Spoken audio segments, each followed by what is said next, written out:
সাব্বাস বেটা বাঘের বাচ্চা। মানে ভাবতে অন্যরকম লাগে মায়েরই, একটা সুকুন ভাব চলে আসছে যে ঝুঁকেঙ্গা নাহি সালা। তবে কিছু দালাল আছে বাংলাদেশে, এরা ধরেন দেখেন, আমি কিন্তু মধ্যপ্রাচ্য বিরোধী না, সৌদি আরব বিরোধী না, মক্কা মদিনার প্রতি আমার ভালোবাসা সম্মান অটুট আছে। তো কিছু কিছু ফকিন্নির পোলাপাইন আছে, এরা মনে করে কি জানেন, তালেবর।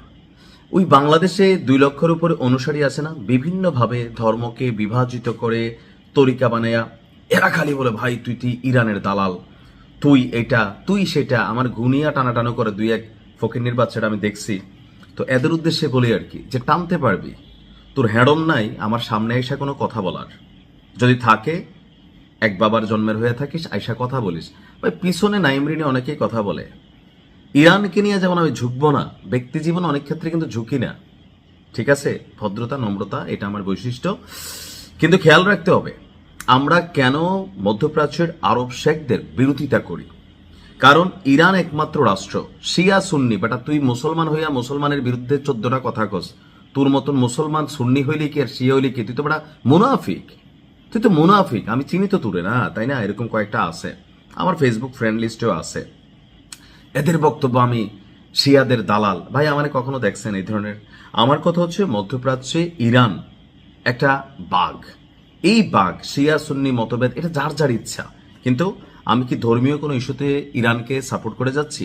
আমি যাচ্ছি যে আজকের দিনে তুই যখন গরুর মাংস আল্লাহর নাম খোঁজস বাবা, তুই যখন ফেরকা লাগাস তরিকা খোঁজস, জ্ঞান বিজ্ঞান প্রযুক্তিতে একমাত্র ইরান এবং তুরস্ক যে জায়গায় পৌঁছাইছে, এই আরব রাষ্ট্রগুলো কোনোটা আছে ভাই বলেন? টাকা আছে, পয়সা আছে, আল্লাহ নিয়ামত দিছে, কিন্তু কি করতেছে? বিলিয়ন ডলার কামাইয়ে কাদেরকে দিচ্ছে? পশ্চিমাদের কাছে। তেল বেচা বিলিয়ন ডলার কামায়, প্রযুক্তি নিয়ে নিজেরা গবেষণা না কইরা ওই আরবের খুরমা খাজুর খায়। ক্ষমতায় ট্রাম্প থাকুক, ওবামাও থাকুক, আর যেই থাকুক এদেরকে চাটে বাইডেন রে। এটা আমার পছন্দ হয় না, সেই কারণে আমি সমালোচনা করি। তো আমি যখন কথা বলছি, মধ্যপ্রাচ্যের আকাশে গতকালকে থেকে এক দানবীয় খেলা শুরু হয়েছে। ইরানের যিনি সর্বোচ্চ নেতা এই মুহূর্তে, আগের নেতার ছেলে, এই জিনিস যে ভাই কররা জিনিস, এটা কিন্তু আমরা যেমন বুঝতেছি ইসলিও বোঝা শুরু করেছে। অপারেশন প্রমিজের 29তম ধাপ শুরু করেছে ইরান। আজকে রাতেই ঘটনাগুলো ঘটছে। আইআরজিসির অ্যারোস্পেস ফোর্সের অত্যাধুনিক প্রজন্মের ব্যালিস্টিক ক্ষেপণাস্ত্রের একটি বিশাল বহর তেল আবিবের উদ্দেশ্যে, নেগেভ মরুভূমির উদ্দেশ্যে এবং ওই অঞ্চলে অবস্থিত মার্কিন সন্ত্রাসীদের বিমান ঘাঁটি লক্ষ্য করে আপনার অভিযান চালাচ্ছে। ইসরায়েলের গণমাধ্যমগুলো নিশ্চিত করেছে ইরানের নতুন দফার এই ক্ষেপণাস্ত্র হামলায় অধিকৃত বিস্তীর্ণ এলাকা রণক্ষেত্রে পরিণত হয়েছে। রাজধানী তেল আবিব, আশদোদ শহরে একের পর এক বিকট বিস্ফোরণের শব্দে সাধারণ মানুষ ঘর থেকে বের হয়ে রাস্তায় দৌড়াদৌড়ি করছে। ইসরায়েল বাধ্য হয়ে পুরো অঞ্চলে ডেথ অ্যালার্ম বা মৃত্যু ঘণ্টা সক্রিয় করেছে। আইআরজিসি বলছে যে এবারের অভিযানে তাদের অ্যাডভান্সড জেনারেশন বা আধুনিক প্রজন্মের ক্ষেপণাস্ত্র তারা ব্যবহার করছে।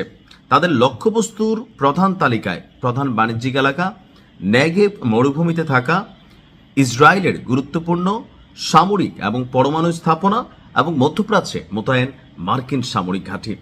এই ক্ষেপণাস্ত্রের গতিপথ এতটাই বিস্তৃত যে পাশের দেশ জর্ডানের রাজধানী আম্মানেও সতর্কতামূলক সাইরেন বাজছে। আরবিক সূত্রগুলো বলছে জর্ডানের আকাশসীমে দিয়ে যখন ইসরায়েলের দিকে যাচ্ছিল তখন পুরো শহর জুড়ে ঘুম হারা হয়ে গেছে যে আকাশে কি যাচ্ছে।